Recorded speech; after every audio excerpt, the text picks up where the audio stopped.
ವೀಕ್ಷಕರೆಲ್ಲರಿಗೂ ನಮ್ಮ ವಾಹಿನಿಯ ಸಾಪ್ತಾಹಿಕ ರಾಶಿ ಫಲ ವಿಶೇಷ ಕಾರ್ಯಕ್ರಮಕ್ಕೆ ಸ್ವಾಗತ.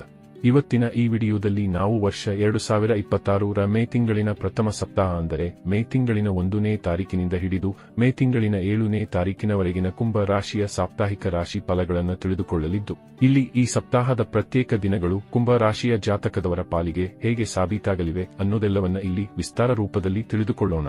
ನಿಮ್ಮ ಜೀವನದಲ್ಲಿಯೂ ಏನಾದರೂ ಸಮಸ್ಯೆಗಳು ಬಾಧಿಸುತ್ತಲಿದ್ದರೆ ಈ ಕೂಡಲೇ ಸ್ಕ್ರೀನ್ ಮೇಲೆ ಕಾಣ್ತಿರುವ ನಮ್ಮ ಗುರೂಜಿ ನಂಬರಿಗೆ ಕರೆ ಮಾಡಿ ಶೀಘ್ರವೇ ಶಾಶ್ವತ ಪರಿಹಾರ ಕಂಡುಕೊಳ್ಳಿ.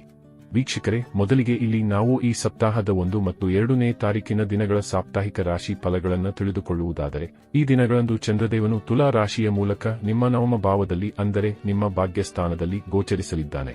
ಇದರಿಂದಾಗಿ ಇಲ್ಲಿ ನಿಮಗೆ ವಿದೇಶೀಯ ಯಾತ್ರೆಗಳಿಗೆ ಸಂಬಂಧಿಸಿದ ಖುಷಿಯ ಸಮಾಚಾರದ ಪ್ರಾಪ್ತಿ ಉಂಟಾಗಲಿದೆ. ಜತೆಗೆ ಇಲ್ಲಿ ನಿಮ್ಮ ಮನಸ್ಸು ಧರ್ಮ ಕರ್ಮಗಳ ಕುರಿತಾಗಿ ಹೆಚ್ಚು ಆಸಕ್ತಿ ಹೊಂದಿರಲಿದ್ದು, ನಿಮ್ಮ ಮಾನಸಿಕತೆಯಲ್ಲಿಯೂ ಉತ್ತಮ ಪರಿವರ್ತನೆ ಕಂಡುಬರಲಿದೆ.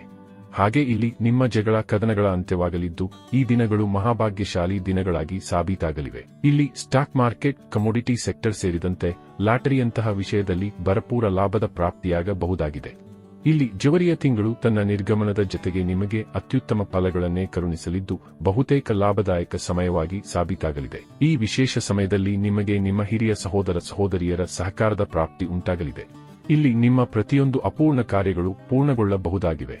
ಇಲ್ಲಿ ನಿಮ್ಮ ವ್ಯಾಪಾರ ಮತ್ತು ನೌಕರಿ ಎರಡೂ ಕಡೆಗಳಲ್ಲಿ ಉತ್ತಮ ಲಾಭದ ಪ್ರಾಪ್ತಿ ಉಂಟಾಗಲಿದೆ. ಈ ದಿನಗಳು ನಿಮ್ಮ ಪಾಲಿಗೆ ಸಾಕಷ್ಟು ಉತ್ತಮವಾಗಿರಲಿದ್ದು, ಇಲ್ಲಿ ನೌಕರಿ ವಂಚಿತರು ತಪ್ಪದೇ ನೌಕರಿಯ ಪ್ರಾಪ್ತಿಗಾಗಿ ಪ್ರಯತ್ನಿಸಬಹುದಾಗಿದ್ದು, ಖಂಡಿತ ಇಚ್ಛಿತ ನೌಕರಿಯ ಪ್ರಾಪ್ತಿ ಉಂಟಾಗಲಿದೆ. ಇಲ್ಲಿ ನಿಮ್ಮ ಶಾರೀರಿಕ ಪ್ರಬಲತೆಯೂ ಕೂಡ ಸಾಕಷ್ಟು ಉತ್ತಮವಾಗಿರಲಿದ್ದು, ಇಲ್ಲಿ ಕಡಿಮೆ ಕರ್ಮ ಮಾಡಿದಾಗ್ಯೂ ಹೆಚ್ಚು ಫಲಗಳ ಪ್ರಾಪ್ತಿ ಉಂಟಾಗಲಿದೆ. ಇದರ ನಂತರದಲ್ಲಿ ಇಲ್ಲಿ ಮೇ ತಿಂಗಳಿನ 3, 4 ಮತ್ತು 5ನೇ ತಾರೀಕಿನ ದಿನದ ಮಧ್ಯಾಹ್ನದ 12:55 ಸಮಯದ ಸಾಪ್ತಾಹಿಕ ಫಲಗಳನ್ನು ತಿಳಿದುಕೊಳ್ಳುವುದಾದರೆ, ಈ ದಿನಗಳಂದು ಚಂದ್ರದೇವನು ನಿಮ್ಮನ್ನ ಭಾಗ್ಯದ ಭರವಸೆಯ ಮೇಲೆ ಬಿಡುವುದಿಲ್ಲ. ಬದಲಿಗೆ ಇಲ್ಲಿ ಕರ್ಮಗಳ ಮೇಲೆ ನಿಮ್ಮನ್ನ ಹೆಚ್ಚು ಫೋಕಸ್ಡ್ ಆಗಿರಿಸಲಿದ್ದಾನೆ. ಇಲ್ಲಿ ನೀವು ಪರಿಶ್ರಮ ಮತ್ತು ಶ್ರದ್ಧೆಯ ಮೂಲಕ ನಿಮ್ಮ ಕೆಲಸ ಕಾರ್ಯಗಳಲ್ಲಿ ತೊಡಗಿಕೊಳ್ಳುವುದು ನಿಮಗೆ ಹೆಚ್ಚು ಲಾಭದಾಯಕವಾಗಿ ಸಿದ್ಧಗೊಳ್ಳಲಿದೆ. ಜತೆಗೆ ಈ ದಿನಗಳಂದು ನಿಮ್ಮ ಬಹುತೇಕ ಪೆಂಡಿಂಗ್ ಕಾರ್ಯಗಳನ್ನು ಪೂರ್ಣಗೊಳಿಸಲು ನಿಮಗೆ ಸಾಧ್ಯವಾಗಲಿದೆ. ಹಾಗೆ ಇಲ್ಲಿ ನೀವು ನಿಮ್ಮ ವ್ಯಾಪಾರ ಕ್ಷೇತ್ರದಲ್ಲಿ ನಿಮ್ಮ ಪರಿಶ್ರಮದಿಂದಾಗಿ ಸಫಲತೆಯನ್ನು ಹೊಂದಲಿದ್ದೀರಿ. ಇಲ್ಲಿ ಹೊಸ ವ್ಯಾಪಾರದ ಪ್ರಾರಂಭವನ್ನು ಸಹ ನೀವು ಮಾಡಬಹುದಾಗಿದೆ.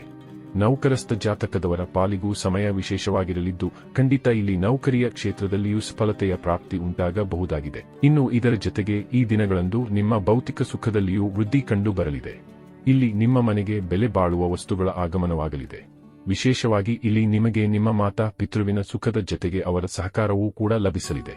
ಅಲ್ಲದೆ ಇಲ್ಲಿ ನಿಮಗೆ ನಿಮ್ಮ ಸಂಗಾತಿಯ ಮನೆಯ ಪಡೆಯವರ ಸಹಕಾರದ ಪ್ರಾಪ್ತಿಯೂ ಕೂಡ ಲಭಿಸಲಿದೆ. ಇನ್ನು ಲವ್ ರಿಲೇಶನ್ಶಿಪ್ ಮತ್ತು ಮ್ಯಾರಿಡ್ ಲೈಫ್ ಕೂಡ ಶುಭ ಫಲಗಳಿಂದ ಕೂಡಿರಲಿದ್ದು, ಖಂಡಿತ ನಿಮ್ಮ ಸಂಬಂಧಗಳಲ್ಲಿ ಮಧುರತೆಯ ಪ್ರಾಪ್ತಿ ಉಂಟಾಗಲಿದೆ.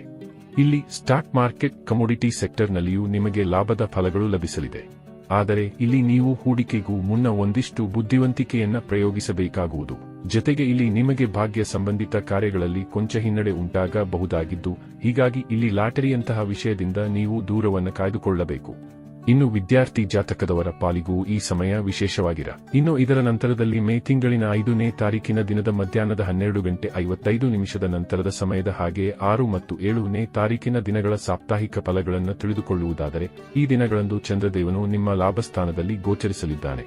ಹೀಗಾಗಿ ದಿನ ನಿಮ್ಮ ಪಾಲಿಗೆ ಖಂಡಿತ ಫಲಪ್ರದವಾಗಿ ಸಾಬೀತಾಗಲಿದೆ. ಈ ವಿಶೇಷ ದಿನದಂದು ನಿಮಗೆ ಸಂತಾನ ಸುಖದ ಪ್ರಾಪ್ತಿಯಾಗಲಿದೆ. ಜತೆಗೆ ಇಲ್ಲಿ ನೀವು ಕೈಗೊಳ್ಳುವ ಯಾತ್ರೆಗಳು ಕೂಡ ಶುಭಕರ ಫಲಗಳನ್ನು ಹೊತ್ತು ತರಲಿವೆ. ವಿಶೇಷವಾಗಿ ಈ ದಿನಗಳಂದು ನಿಮಗೆ ವಿದೇಶಕ್ಕೆ ಸಂಬಂಧಿತ ಕಾರ್ಯದಲ್ಲಿಯೂ ಉತ್ತಮ ಲಾಭದ ಪ್ರಾಪ್ತಿಯಾಗಲಿದೆ. ಇಲ್ಲಿ ನಿಮ್ಮ ಲಾಭಸ್ಥಾನದಲ್ಲಿ ವಿರಾಜಮಾನಾಗಿರುವ ಚಂದ್ರದೇವನು ನಿಮಗೆ ಸ್ಟಾಕ್ ಮಾರ್ಕೆಟ್, ಕಮೋಡಿಟಿ ಸೆಕ್ಟರ್ ಸಂಬಂಧಿತ ಲಾಭವನ್ನು ಸಹ ಕರುಣಿಸಲಿದ್ದಾನೆ. ಇಲ್ಲಿ ಖಂಡಿತ ಸಮಯ ನಿಮ್ಮ ಪಾಲಿಗೆ ಸುಂದರವಾಗಿ ರೂಪುಗೊಳ್ಳಲಿದ್ದು, ಹೀಗಾಗಿ ಇಲ್ಲಿ ನೀವು ಏನನ್ನಾದರೂ ಖರೀದಿ ಮಾಡುವಿರಾದರೂ ಅಲ್ಲಿ ಉಚಿತ ಪರಿಣಾಮಗಳು ಲಭಿಸಲಿವೆ. ಇಲ್ಲಿ ನಿಮ್ಮ ರಿಲೇಶನ್ಶಿಪ್ ಸಂಬಂಧಿತವೂ ಸಮಯ ಉತ್ತಮವಾಗಿರಲಿದ್ದು, ಇಲ್ಲಿ ಖಂಡಿತ ನಿಮ್ಮ ರಿಲೇಶನ್ಶಿಪ್ನಲ್ಲಿ ಮಧುರತೆಯ ಪ್ರಾಪ್ತಿ ಉಂಟಾಗಲಿದೆ. ಇಲ್ಲಿ ನಿಮ್ಮ ಸರ್ಕಾರಿ ಕಾರ್ಯಗಳು ಕೂಡ ಖಂಡಿತ ನಿರ್ವಿಘ್ನವಾಗಿ ಸಂಪನ್ನಗೊಳ್ಳಲಿವೆ. ಅಲ್ಲದೆ ಇಲ್ಲಿ ರಾಜಕೀಯ ಕ್ಷೇತ್ರಕ್ಕೆ ಸಂಬಂಧಿಸಿದಂತೆಯೂ ಸಮಯ ಉಪಯುಕ್ತವಾಗಿರಲಿದೆ. ಈ ದಿನಗಳಂದು ನಿಮ್ಮ ಹದಗೆಟ್ಟು ಹೋಗಿದ್ದ ಕಾರ್ಯಗಳು ಕೂಡ ಉತ್ತಮ ರೀತಿಯಲ್ಲಿ ಸಂಪನ್ನಗೊಳ್ಳಲಿವೆ. ಈ ದಿನಗಳು ನಿಮ್ಮ ಪಾಲಿಗೆ ಕಡಿಮೆ ಕರ್ಮ, ಹೆಚ್ಚು ಲಾಭದ ಯೋಗವನ್ನು ಕರುಣಿಸಲಿದೆ. ಜತೆಗೆ ಇಲ್ಲಿ ನಿಮ್ಮ ಅದೃಷ್ಟವೂ ಕೂಡ ನಿಮ್ಮ ಕೈಹಿಡಿಯಬಹುದಾಗಿದೆ. ಜತೆಗೆ ಇಲ್ಲಿ ಮಾನಸಿಕ ಮತ್ತು ದೈಹಿಕ ಕ್ಷಮತೆಯೂ ಕೂಡ ಸಾಕಷ್ಟು ಸದೃಢವಾಗಿರಲಿದ್ದು, ಯಾವುದೇ ರೀತಿಯ ಅನಾರೋಗ್ಯ ಸಮಸ್ಯೆಗಳು ಈ ಸಮಯದಲ್ಲಿ ನಿಮಗೆ ಬಾಧಿಸಲಾರವು. ಒಟ್ಟಾರೆಯಾಗಿ ಇಲ್ಲಿ ಮೇ ತಿಂಗಳಿನ ಪ್ರಥಮ ಸಪ್ತಾಹವು ಎಂದಿನಂತೆ ಒಂದಿಷ್ಟು ಕಡೆಗಳಲ್ಲಿ ಶುಭ ಫಲಗಳನ್ನು ಹಾಗೆ ಒಂದಿಷ್ಟು ಕಡೆಗಳಲ್ಲಿ ಮಿಶ್ರ ಫಲಗಳನ್ನು ಹೊಂದಿರಲಿದ್ದು, ಹೀಗಾಗಿ ಇಲ್ಲಿ ನೀವು ಸಮಯಕ್ಕನುಗುಣವಾಗಿ ನಿಮ್ಮ ದಿನಚರಿಯನ್ನು ಸರಿದೂಗಿಸಿಕೊಂಡು ಮುನ್ನಡೆಯಬೇಕು. ವೀಕ್ಷಕರೇ, ವರ್ಷ 2026ರ ಮೇ ತಿಂಗಳಿನ ಪ್ರಥಮ ಸಪ್ತಾಹದ ಸಾಪ್ತಾಹಿಕ ರಾಶಿ ಫಲಗಳ ಸಂಪೂರ್ಣ ಮಾಹಿತಿ ಇದಾಗಿದ್ದು, ಈ ಮಾಹಿತಿ ನಿಮಗೆ ಇಷ್ಟವಾದರೆ ವಿಡಿಯೋವನ್ನು ಲೈಕ್ ಮತ್ತು ಶೇರ್ ಮಾಡಿ. ಹಾಗೆ ಚಾನೆಲ್ ಸಬ್ಸ್ಕ್ರೈಬ್ ಮಾಡುವುದರೊಂದಿಗೆ ನಮ್ಮೆಲ್ಲ ವಿಡಿಯೋಗಳ ನಿರಂತರ ಅಪ್ಡೇಟ್ಸ್ಗಳಿಗಾಗಿ ತಪ್ಪದೇ ಪಕ್ಕದ ಬೆಲ್ ಐಕಾನ್ ಬಟನ್ ಕೂಡ ಕ್ಲಿಕ್ ಮಾಡಿ.